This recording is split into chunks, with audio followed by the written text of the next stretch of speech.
So, you're looking for a dog trainer in Mount Vernon? It can feel like a really big decision, can it? Well, you're in the right place. We're going to break down exactly how to find the perfect trainer for you and your pup, step by step. Here's what we're going to cover. First, we'll talk about what makes training here in Mount Vernon unique. Then, we'll figure out what your dog actually needs help with. After that, we'll get into the nitty-gritty of finding a good trainer. And finally, the fun part, practicing all those new skills around town. All right, first things first, let's talk about what it's really like to have a dog here in Mount Vernon. Because, a great training plan isn't just about sit and stay. It's about getting your dog ready for real life in our community. I mean, think about it. The real goal is to actually enjoy all the amazing spots we have.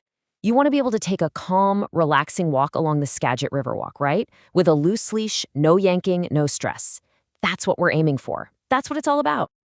Or what about the farmer's market on a Saturday? It's fantastic, but wow, it can be a lot for a dog. You've got crowds, other dogs, all those delicious smells. A dog that can handle all that calmly and politely, that just makes your weekend so much better. And it's better for everyone around you, too. Okay, so let's shift gears and get really specific. Before you even start looking for a trainer, you've got to know what you're looking for. It's all about defining your goals. So, just for a second, really think about it. What's the number one behavior you'd love to change? Is it the jumping when guests come over? The pulling on the leash? Getting really clear on that one thing is probably the most helpful step you can take right now. And hey, you're not alone in this. A lot of people are working on the same stuff. Leash pulling, jumping, getting their dog to actually come when they call them, a classic.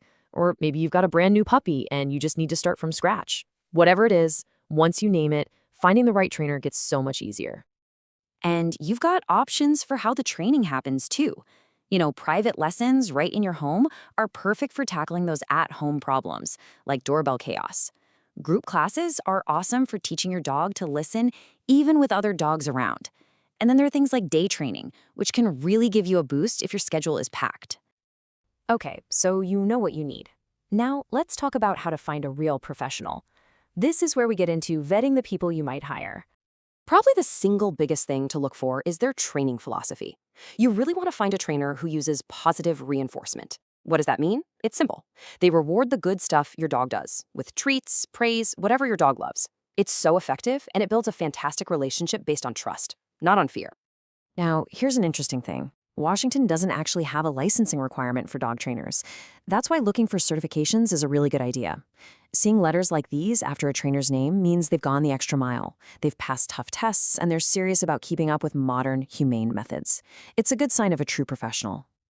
All right, let's talk money, because that's always a factor, right?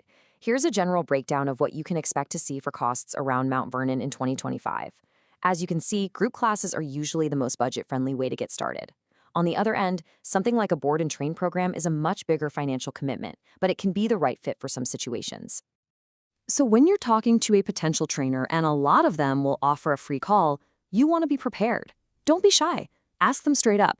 What kind of methods do you use? How are you going to make this work for my dog and my life? And how will we know if we're actually making progress? These are your key questions. And this is so important to remember. The training session is just the starting line. The real magic, the real progress happens when you take what you've learned and use it out in the real world. And part of being out in the community means being a good neighbor, which includes knowing the local rules. Pretty standard stuff, really. Keep your dog on a leash that's 6 feet or shorter in public spots, make sure they're licensed with the county, and just be aware of nuisance barking. It helps everyone get along. And we are so lucky to have some amazing places to practice. Think about it. You can work on getting your dog to come back to you in a safe, fenced area at Hillcrest Park. The trails at Little Mountain are perfect for practicing that loose leash walking. And the Riverwalk? It's a fantastic spot to work on keeping your dog's attention with all sorts of distractions, like bikes and other people. All this work you put in, it pays back in so many ways. A dog that you can trust has so much more freedom. They get to come with you to more places, be a part of more of your life. They can happily meet your friends, be a good neighbor, and just be a joyful, confident partner as you explore everything our amazing town has to offer together.